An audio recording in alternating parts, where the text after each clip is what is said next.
Hello everyone, welcome to new video. In this video, I will show you how to archive and unarchive Instagram photos. So let's start. First go on Instagram app. After that click on your account. Then choose a photo you want to archive. Now tap on this three dot. And just press on archive.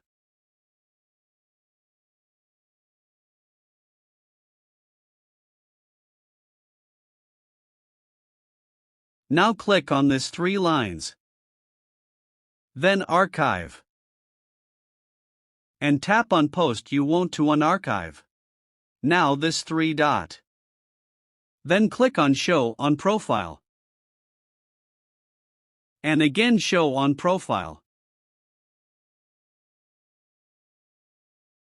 So that is it for this video. If this video like you, leave a like and subscribe for more tutorial like this. Goodbye.